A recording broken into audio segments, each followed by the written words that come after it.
दिल्ली में भी केसेस में लगातार इजाफा देखने को मिल रहा है। कैसे एक्सपर्ट्स देख रहे हैं इस पैटर्न को, जो केसेस में बहुत बड़ा बढ़ोतरी तो नहीं है लेकिन बढ़ोतरी तो है?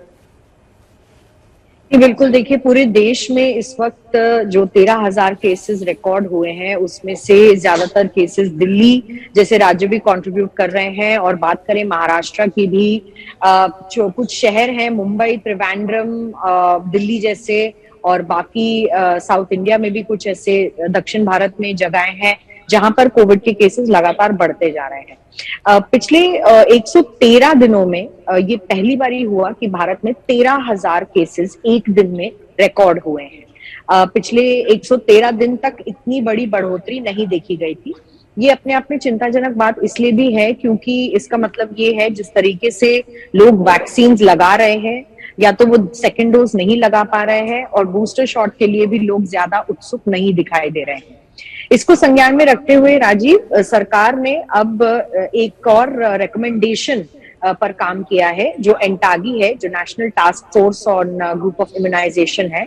उन्होंने हाल ही में एक बैठक करके बूस्टर डोज का जो गैप रेकमेंड किया था वो 9 महीने रेकमेंड किया था, यानी कि सेकेंड डोज से आप 9 महीने के बाद अपना बूस्टर डोज लगाएंगे, वो गैप तक कम करने की बात की है। अब सरकार के पास ये रिकमेंडेशन जाएगा, यानी कि स्वास्थ्य मंत्रालय के पास जाएगा। इस रिकमेंडेशन में ये कहा गया है कि 9 महीने के बजाय अब आप अपनी बूस्टर डोज जो है 6 महीने सेकेंड डोज के बाद लगा सकते हैं, या लगाना चाहिए आपको, क्योंकि लगातार जैसे केसेस बढ़ते जा रहे हैं, कहीं ना कहीं हम देख रहे हैं कि इम्यूनिटी जो है एक या दूसरी डोज लगाने के बाद वो कम होती जा रही है, और कुछ महीनों बाद वो कम होती भी है। ये काफी विशेषज्ञ कह चुके हैं, इस पर काफी शोध भी हो चुका है और बहुत सारी स्टडीज भी पब्लिश हुई हैं। यही कारण है शायद कि इस वक्त सरकार ने बूस्टर डोज गैप कम करने की बात की है। लेकिन मिलन, पहले मैं केरल पर बात करना चाहता हूं। जो मौत का आंकड़ा है वो सबसे ज्यादा केरल में क्यों? केसेस महाराष्ट्र की तुलना में कम है लेकिन मौत का आंकड़ा ज्यादा है। चिंताजनक तो मौत का आंकड़ा है जी। कभी कभी क्या होता है कि जो राज्य हैं अपने जो मौत के आंकड़े हैं वो बैकलॉग में भी रिकॉर्ड करते हैं। हालांकि इस वक्त नहीं लग रहा है कि केरल ने ये जो डेथ का फिगर दिखाया है या मौत के आंकड़े दिखाए हैं वो बैकलॉग के हैं। जहां पे कोमॉर्बिडिटीज हैं या फिर जो लोग बुजुर्ग उम्र में या फिर 60 वर्ष के ऊपर हैं या 50 वर्ष के ऊपर हैं, जिनको डायबिटीज, हाइपरटेंशन या कोई अंदरूनी ऐसी बीमारी है जिनको कोविड हो रहा है, वो अभी भी हाई रिस्क कैटेगरी में काउंट किए जाने चाहिए और किए जाते हैं। ऐसे लोगों में ज्यादा जो मौत के आंकड़े हैं दिखाई दे रहे हैं, और सरकार का भी यही कहना है कि कम उम्र के लोगों में मौतें नहीं हो रही हैं कोविड से। हम देख रहे हैं कि लगातार जो डर फैला हुआ था कि बच्चों को कोविड हो रहा है और बच्चों में कोविड होगा तो क्या होगा, ऐसी जो भयावह स्थिति है वो नहीं आई। ये एक अच्छी बात है। लेकिन जब जो ज्यादा उम्र के लोग हैं उनमें कोविड हो रहा है, उसमें मौत के आंकड़े देखना बहुत ही नॉर्मल अब बात हो गई है। इसी से हमें बचना है।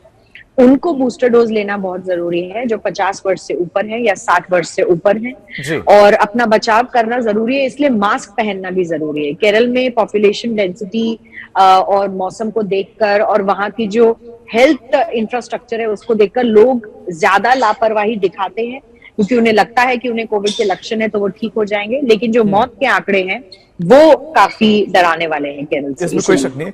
मिलन, 13,000 से ज्यादा केसेस, ये 13,000 इसलिए आए हैं कि टेस्टिंग कम है, और टेस्टिंग ज्यादा होती तो आंकड़ा बढ़ सकता था?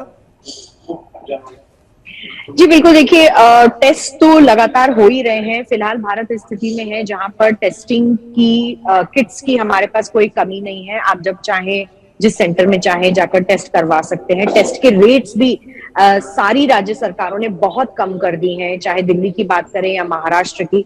इसलिए अब कोविड के टेस्ट बहुत ज्यादा तादाद में अवेलेबल भी है, लोग ज्यादा जागरूक भी हैं और वो जाके टेस्ट करवा रहे हैं।